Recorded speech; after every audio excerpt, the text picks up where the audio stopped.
आज हम लोग जानेंगे भारत छोड़ो आंदोलन जो कि 8 अगस्त 1942 को हुआ है। तो इस लेक्चर को स्टार्ट करने से पहले आप मेरा चैनल कॉम्पिटिटिव गुल्लक को लाइक करें और सब्सक्राइब करें ताकि आपके पास सारे नोटिफिकेशन आ जाए। इसके बाद आप देख सकते हैं कि भारत छोड़ो जो आंदोलन है, ठीक है, तो भारत छोड़ो आंदोलन होने के कई कारण हुए, जैसे कि सबसे पहले क्रिप्स मिशन की असफलता। तो क्रिप्स मिशन की असफलता का भारत छोड़ो आंदोलन का प्रमुख कारण बना है। दूसरा आप कह सकते हैं कि द्वितीय विश्व युद्ध के दौरान वस्तुओं के दामों में अत्यधिक वृद्धि हो गई, जिसके कारण भारतीय लोगों के मन में ब्रिटिश शासन के प्रति आक्रोश उत्पन्न हो गया। यानी कि यहाँ पे आप देख सकते हैं कि जब द्वितीय विश्व युद्ध हुआ उस समय वस्तुओं के दामों पर बहुत ही ज़्यादा टैक्स ये सब लगने लगा। इसके बाद आप देख सकते हैं जापान का आक्रमण मई 1942 में। तो मई 1942 में जापान की सेना ने, ठीक है, भारत की पूर्वी सीमा पर हमला कर दिया, यानी पूर्वी सीमा तक पहुंच गए थे, जिससे गांधी जी अत्यधिक चिंतित हुए। यानी इस आक्रमण से कौन चिंतित हुए? तो गांधी जी अत्यधिक चिंतित हो गए। क्यों? क्योंकि जापान का जो आक्रमण था यह भारत के पूर्वी सीमा तक पहुंच चुकी थी। भारत के पूर्वी सीमा तक पहुंच चुकी थी, जिससे गांधी जी चिंतित हो गए। तो यहाँ पे आप देख सकते हैं। अगर कहें तो विंस्टन चर्चिल की भारत के प्रति जितनी भी नीतियाँ थी, इससे भारतीयों को बहुत ही ज़्यादा रोष आया, यानी क्रोधित हुए। और इसी वातावरण में गांधी जी ने यह भी कहा कि ब्रिटिशों की उपस्थिति ही भारत में जापानी आक्रमणों का कारण है, इसीलिए ब्रिटिश हमें भगवान के भरोसे छोड़कर जल्द भारत छोड़कर चले जाएंगे। ऐसा किसने कहा? तो ऐसा गांधी जी ने कहा था, ठीक है, कि ब्रिटिश जो है हम लोग को भगवान के भरोसे छोड़ देंगे और जल्द से जल्द वो भारत छोड़ के चले जाएंगे। अगर हम लोग बात करें भारत छोड़ो आंदोलन का प्रारंभ के बारे में कि कहाँ से शुरू हुआ, तो भारत छोड़ो आंदोलन का आरंभ महात्मा गांधी के द्वारा किया गया था। किनके द्वारा? महात्मा गांधी के द्वारा किया गया था 8 अगस्त 1942 में बम्बई के ग्वालियर टैंक मैदान से किया गया था, ठीक है, और इसे ही अगस्त क्रांति मैदान के नाम से जाना जाता है। यानी कि भारत छोड़ो आंदोलन को किस नाम से जानते हैं? अगस्त क्रांति मैदान के नाम से, यानी बम्बई ग्वालियर टैंक को, ठीक है। साथ ही साथ आप यहाँ पे देख सकते हैं कि 14 जुलाई 1942 में कांग्रेस कार्य समिति का आयोजन वर्धा में होता है। वर्धा कहाँ रहता है? महाराष्ट्र में, ठीक है। और इसी वर्धा महाराष्ट्र में जब कांग्रेस कार्य समिति का आयोजन किया जाता है तो यहीं पे भारत छोड़ो आंदोलन का प्रस्ताव पारित किया जाता है कि अब इस आंदोलन को क्या करेंगे? लागू किया जाएगा, इस आंदोलन को चलाया जाएगा। यहाँ पे देख सकते हैं कि भारतीय राष्ट्रीय कांग्रेस की वार्षिक बैठक जो होती है वो 7 अगस्त 1942 को बम्बई में होती है, ठीक है।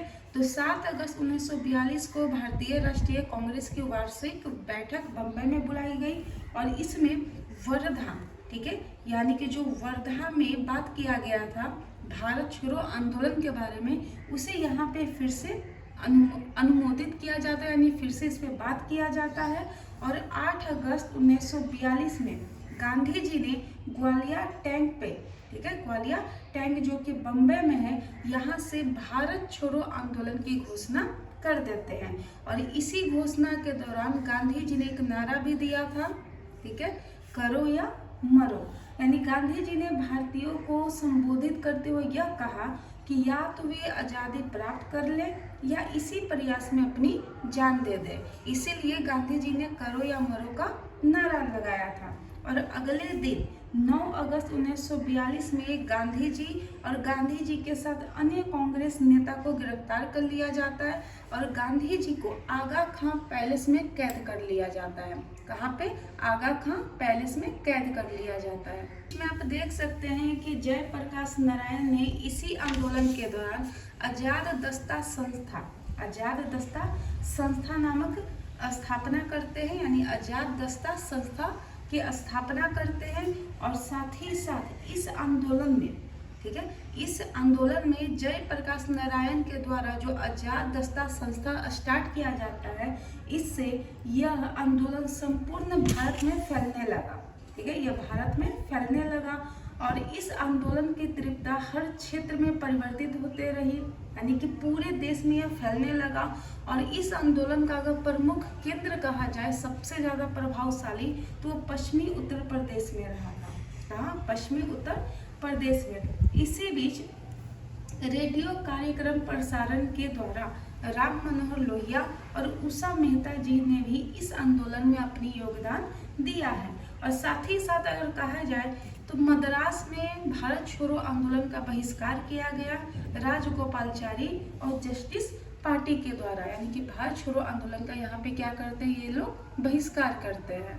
देख सकते हैं कि बहिष्कार करने वाले अन्य नेता हैं और अन्य संस्था जिसे यहाँ पे लिखा हुआ है, जैसे डॉक्टर भीमराव अंबेडकर जी ने भी भारत छोड़ो आंदोलन का क्या किया है, बहिष्कार किया है।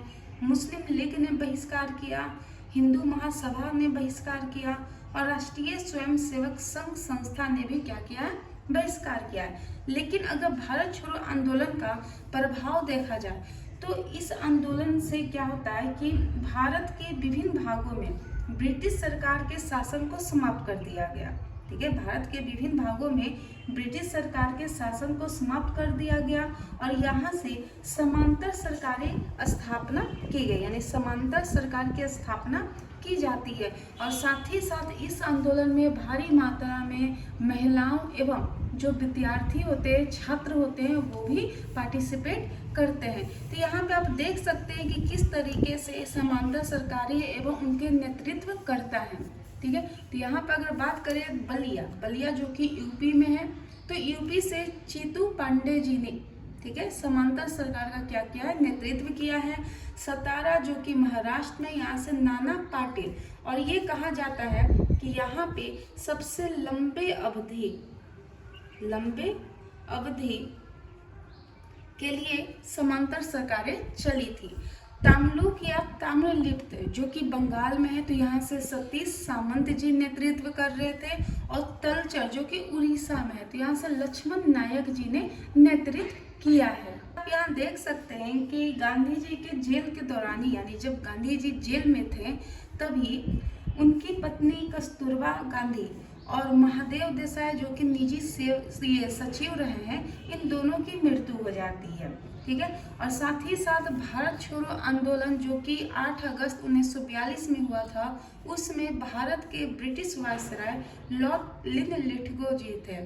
ठीक है, और गांधी जी को 6 अप्रैल 1944 में गांधी जी को कैद से आज़ाद कर दिया जाता है। तो इस तरीके से आप देख सकते हैं कि भारत छोड़ो आंदोलन होता है और इसी बीच बेबल योजना आती है। इसी बीच क्या आती है, बेबल योजना।